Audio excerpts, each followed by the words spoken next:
I've traveled all the way to the country of Cambodia, and here, in order to hire a chef, it costs only $1. Today we're in the coastal province of Kep, taking on this country's shockingly affordable seafood. How is it possible to cook food for $1? But by the end of this video, we'll also try seafood prepared by Kep's most expensive chef. If we're paying, $30, $40, maybe $100 for a chef. Maybe I charge you 180. Ooh, I'm not sure that they can do 100 times better than what we see here. Our mission begins with a quick breakfast in the seaside crab market, where a local vendor is making up some fish pancakes. First, the meticulous task of deboning these tiny fish. And if you're gonna live in Kep, then seafood handling skills like these are a must. So Kep was actually back in the early 20th century, a place where the French elites and the Cambodian elites would actually come and vacation here because of the beautiful pristine beaches. So after the Khmer Rouge, it sort of died off a bit, but recently it's been gaining popularity again. Here you'll find a lot of local Khmer people coming not only to hang out at the ocean, but also to come to the Kep crab market, which is renowned for its fresh seafood. Under the force of steady, sharp blades, the fish fillets turn into a fish paste. Getting ready for some seasoning. This is actually called pahat trai, which means minced fish. They mash it up and they mix it with krung. This is probably one of the most popular fish treats or fish foods. The flavorful fish paste is shaped into flat discs. Then bubbling oil turns them into appealing golden fish cakes. Wow. It's interesting because that fish they start out with, very tiny. And I believe they fry those, but it's gonna be a lot of bones. This is a way to get the most oomph out of such a small, bony fish. That's right. The flavor is almost kind of meaty. It's not especially fishy at all. No, you don't taste the fish at all. It's actually got kind of a slightly sweet and a little bit salty, not too salty, and then a little bit of tiny spice to it. I like it. Is this something that people would usually snack on alone? No, typically this is eaten with rice. I wouldn't consider this a breakfast food. No, this is more something you would eat for lunch or dinner. Savvy is a Khmer American blogger who brings Cambodian cuisine closer to the world through his YouTube channel. By the end of today, he and I will get a taste of Kep's most valued treasure, the blue crab. And I'm talking a lot of them. But before that, there's much more to discover at this seafood market. One thing that's really special about this place is the fact that you can buy raw seafood and someone will cook it up for you for very little amounts of money. To get a meal cooked is as cheap as $1. Our next move from here is to tour the market, take a look at what they have to offer, find some raw food, and have it cooked up by a local. Okay. Inside the seafood market, you will not find exotic sea creatures imported from all corners of the globe. But what you will find is 100% locally caught, and that's why it's so cheap. The seafood cooking options are many. Stingray, crabs, both big and absolutely tiny, snails and blood cockles, and fish of all shapes and sizes. They also have some of the biggest shrimp I've ever seen. They're like this big. That part, right there. Some say they even taste like lobster. Are these Cambodian shrimp special? Yes, those come from the deep ocean, so they're much tastier, they're sweeter and more plump and bigger. These are jumbo tiger prawns, inhabitants of the Indo-Pacific Ocean, known for their potential to grow up to 1 foot in length. Chef P here is about to turn them into a mouth-watering dish, and she'll perform this feat for only $1. Soon we'll discover how she manages to turn a profit at such a remarkably low price. $1 is not a lot of cash, so how many meals are you able to crank out in one day? She begins by cleaning the prawns, removing their heads and deveining them too. Next, she expertly stir-fries them with oil and garlic until the meat is perfectly firm. She adds a touch of ground pepper, her secret sauce, and she finishes with a handful of spring onions. Oh man, this one's so big. So I typically will rip the head off. There's like a lot of good stuff in there. Oh yeah, all that head fat. That's pleasurable. The head is full of that head butter. It's a very rich flavor that comes from that melted down tamale, the organs that are inside the head. This one had a fat head. If I was a shrimp, oh man, there'd be a lot of head fat. Then we move on to the body. Oh my gosh. But before that bite, a quick word from the sponsor of this video, BetterHelp. Ah, the daily grind. Chasing deadlines, juggling responsibilities, and just trying to keep it all together. I've been there, but here's the thing. It is precisely during these times that having solid support is a non-negotiable. Taking care of your mental health and having regular check-ins. That is the secret weapon for tackling whatever life throws at you. And now, taking charge of your mental wellness has never been easier. It's as simple as signing up for BetterHelp. BetterHelp is your gateway to a network of licensed professionals professional therapists with a broad range of expertise, all dedicated to helping you on your mental health journey. Whether you're struggling with stress, anxiety, depression, or you just need someone to talk to, BetterHelp has you covered. Plus, getting started is really easy. Simply provide a few details about your needs and preferences and you'll be matched with a licensed therapist, often within 48 hours. The therapist they pick for you will already have experience in dealing with whatever it is you're going through. Every single one of their therapists is licensed, has a master's or doctorate degree, and has spent over 3 years and 1,000 hours working with people just like you. Visit BetterHelp.com/bestoverfood or choose Best Ever Food Review Show during sign up for a special discount on your first month of therapy. Also, BetterHelp is so committed to finding you great therapeutic matches that they will let you change your therapist if needed. So let's do it. Visit BetterHelp.com/bestoverfood and take your first step today. Now, back to the show. Go. Cheers. Oh my God. Yeah, that's nice. You took the whole thing down. It's a 2-biter. If a shrimp requires 2 bites, it's basically a lobster at that point. It does taste more similar to a lobster than a shrimp as far as the texture goes. It's got a nice springy texture to it, super meaty. It's absolutely slathered in that sauce. It tastes faintly like a chili sauce mixed with a ketchup. It's like a Cambodian sriracha. It's a little bit sweeter. It has a mild chili flavor. But not really spicy. No, not spicy at all. It's certainly not a preparation I've seen anywhere else in Southeast Asia. This is very big, very plump, and very satisfying. But our other dish, the oysters. Now, ordinarily, I'm very excited to eat oysters.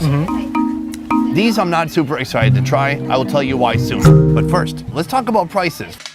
Now you might be wondering how P makes a living if she's selling scrumptious dishes like this for just $1. It all comes down to volume and speed. Customers present the seafood, and she works quickly to crank out a meal. Rinse and repeat up to several dozen times per day. So each day she makes about 30 meals on average. So each day she makes about $30. Well, we're about to get one more on the books. Let's do it. As a side dish, how about something a little more daring? Oysters are, you have to be careful. They have to be kept at not room temp. Here, they clean it off in warm water, put it in a plastic bag, then let it sit in the ambient heat, which is about 90 degrees. A lot of people eat these raw. Yes, I had some last night. That's like playing Russian roulette with your guts. You only live once. And you only die once as well. These have been grilled for safety reasons. And then they put some stuff inside. Basically, when they grill it, they baste it with tray kokong, which is basically fish sauce, vinegar, sugar, garlic, and chili peppers. And then they top it with some fried shallots. Oh, that sounds great. Should we try some? Cheers. All right. It tastes delicious. It's super savory. You can taste that fish sauce immediately, and then you get the amazing smell, texture, and taste of those fried shallots. It's like the best way to spice up your meal. Honestly, I could eat a whole tray of these myself. Like, I love oysters. For me, it's the tray kokong. That combination is very Cambodian. I haven't seen that sauce anywhere else, really. It just reminds me of like Cambodian seafood. This was a great start to the day, but from here, we're gonna actually try to find the most premium seafood that they have in Kep. This is awesome. There must be 200 crabs in here. And after that, we're gonna find the most expensive chef and compare their food to this. But first, we have to get ourselves some crabs.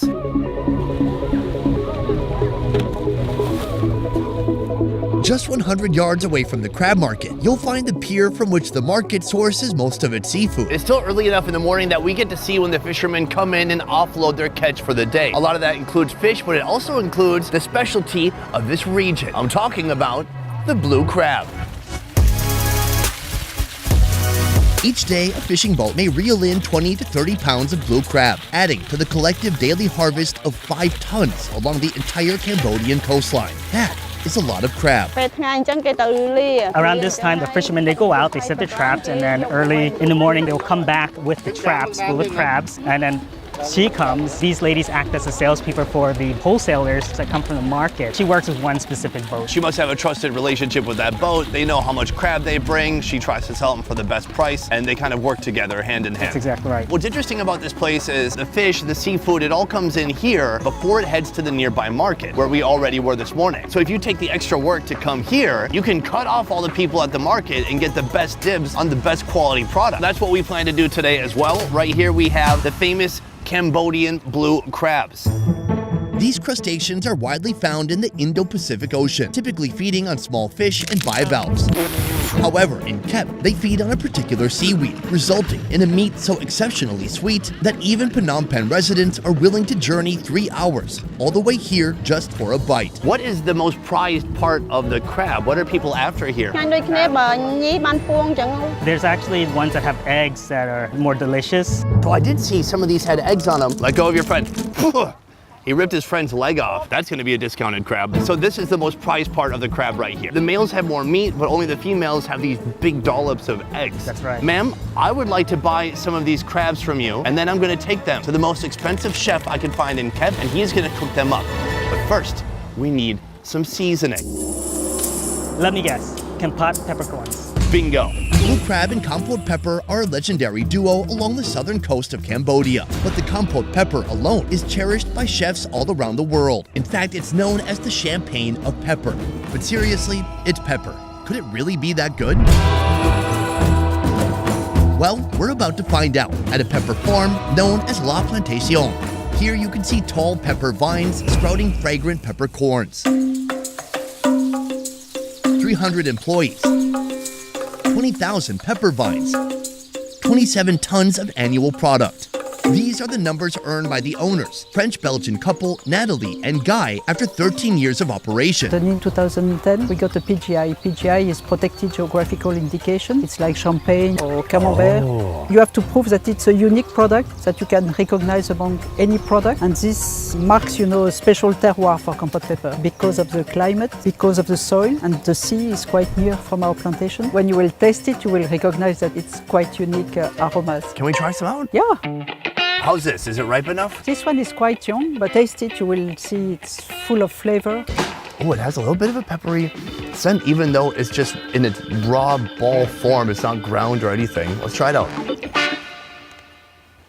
Oh, Wow. crunchy. I was not expecting that. But because now it's still young, so the kernel inside, it's not totally formed. That's why it's very crunchy. It tastes a little more grassy, but it's got that background pepper taste. Wow. It's kind of powerful. Hits you Yeah. right back of the tongue. I don't have the vocabulary for pepper. I'm sure there's like a whole set of vocabulary just for pepper, but I can say that it has, Floral yeah, notes? maybe a bit like that. Like I can taste it up through my nose. Kind of like that wasabi sting. Yeah, it goes just beyond like a mouth taste. Kampot pepper is prized for its complex flavor profile, which features hints of eucalyptus, citrus, and mint. Depending on the processing method, these green peppercorns can become black, white, or red, resulting in distinct tastes and smells. The question is, which pepper should we be using with the crab? This one, the one you just tasted, the green one, and this one will pair perfectly with Cape crab. Let's get that. Beautiful. Yeah. Chef, Yes. put her there. Thank you. Welcome to Kep West. Meet the most expensive chef in Kep. His name is Sok Hang. We've been out hitting the countryside, getting you some fresh ingredients. Take a look at these. We were speaking to the woman who worked at the boat pier. He says that the ones that have eggs that are more delicious. This egg not good quality. Make it heavy for their seller. They make you upgrade. They can charge more, They can charge more. That's why. A blue crab in this state, often referred to as a sponge crab, indicates she's nearing the end of pregnancy. By this time, her energy and nutrients have been diverted toward egg production, resulting in meat that is less flavorful and mushier compared to that of non-pregnant crabs. It's like a sponge. Yeah. It's full of water. Yeah. It increases the mass, and then they can sell this for more money? A meal made of these spongy crabs is destined to be a complete disaster. Would you give this to your guests here? No. No. Never. That is, unless you're hiring Kep's most expensive seafood specialist. Then the chances of calamity drop by at least 20%. To hire you for a day to be a private chef, how much would that cost? Maybe I charge you 180. I think that's reasonable. Yeah. But it's 180 times the price of the other lady. It's a lot different than $1. I'm not saying you're not worth it. Yeah. I'm saying, let's find out. Our $180 chef is cooking up two dishes, one with the sponge crab and another, better dish with the few good crabs that happen to be tossed in with the lot. Unlike the sponge crab, these female blue crabs still have eggs inside their apron. How do I know if she has eggs on the inside? You put it here, a lot of meat. Then she's full of eggs. Egg inside. Their meat is sweeter and more flavorful, thanks to the nutrients stored in the eggs. The lady by the boat, slightly less sophisticated when it came to judging eggs in general. I feel like I got bamboozled, a little bit taken advantage of, but I was uneducated, and now I'm slightly educated. Next, our chef coats the crabs with a mixture of pepper, chicken powder, and flour. While the crab takes time absorbing those flavors, he deep fries a colorful batch of bell peppers, onions, and the compote green peppers. The fried wok says goodbye to the veggies and welcomes the floured crabs. Finally, the veggies and crabs are united under a shower of special Kep West sauce. The final touch of basil and coconut milk, and it's good to go. I'll be coming up hot for a minute. So I want to build up to the eggs inside the head. Should we start with the leg? Sonny, I want to show you my technique. I like to pull this guy off. This is what I call the lollipop. This is the best part. Cheers. Oh my Lord. That sauce is amazing. It's That is the best bite, I believe, in the entire crab. That is full of meat, and it's just been kissed by that sauce. The sauce is sticky, it's sweet, it's savory, it has such a wild, complex flavor to it. I like to take a bite of the pepper before I take my next bite of crab meat. Okay, yeah. Give me a mouthful, and I'm going back in. Man, that's good. The flavor is magnificent. Shamefully, I've never had the guts to just like eat the peppers off the peppercorn. I thought they already did their job of seasoning. I believe a lot of that strong pepper flavor is lost from the stir frying, so you get a hit of it taking a bite directly. Here we have the head.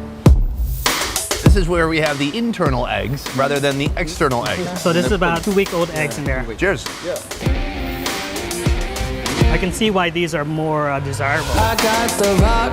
Very different flavor because those eggs have some oomph. They've got some personality. A different texture than the meat, obviously. Fattier texture. It's a bit briny, and it has some real like seafood flavor to it. A slightly fishy taste to it. What do you think about the chef's seasoning? It's definitely a lot more complex than the $1 chef. True. There's a lot more depth. It didn't come out of just like a generic plastic container that had a bunch of random store-bought sauces mixed together. Right, it's very reminiscent of Indian curry, maybe because of the coconut milk. Man, the balance between those fatty, briny eggs and then just the incredible flavors that you've imbued onto the dish. So good. It's unbelievable. But then here, you have something you would not typically use or serve to your guests. Here we have the crabs with the eggs on the outside of the body. The spongy crabs start off with a similar treatment, but they begin to take shape with the chef's special black pepper sauce. I have the tailbone of the carapace here. It's spongy, it's soft, it's like strange. Oh, it's so funky. Like, you know, like styrofoam. Yeah, there's a biological kind of a mesh that's holding all the eggs together in one sack. There's no way to even scoop it off. I think you just have to bite it off.